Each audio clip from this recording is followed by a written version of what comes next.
Godzilla versus King. I almost said versus King Kong. Godzilla versus King Ghidorah is probably one of my favorite Godzilla films, especially during the Heisei era.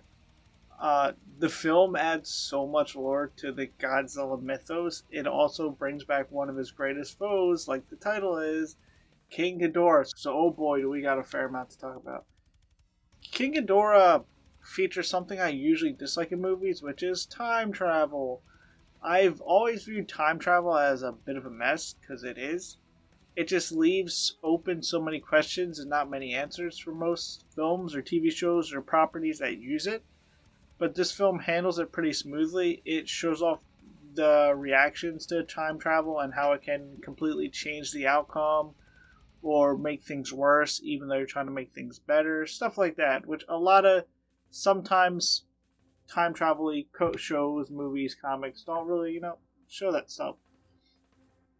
So why is there time travel? In the future, Godzilla ends up destroying Japan.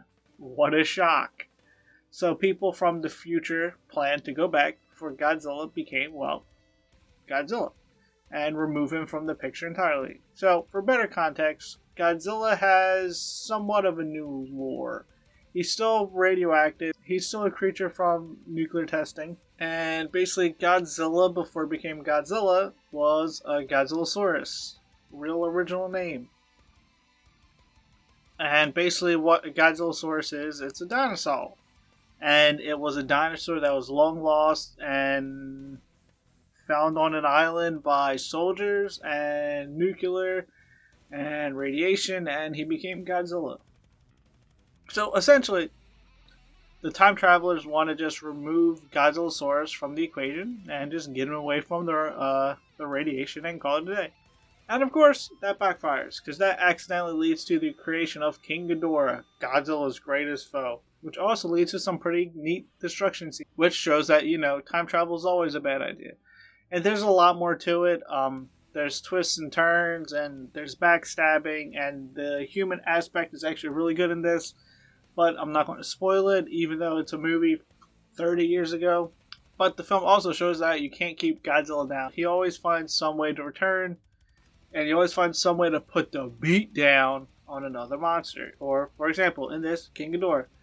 To the point where the time travelers have to bring in a more advanced King Ghidorah, Mecha King Ghidorah, which is exactly how it sounds, a robotic version of King Ghidorah. Well, he's a cyborg, because he's organic, but there's robotic parts. So, he's like cyborg King Ghidorah, more than a mecha.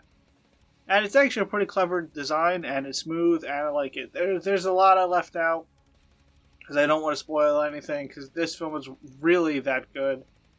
Human characters that I connected to, technically 3 badass monsters, and a crazy plot.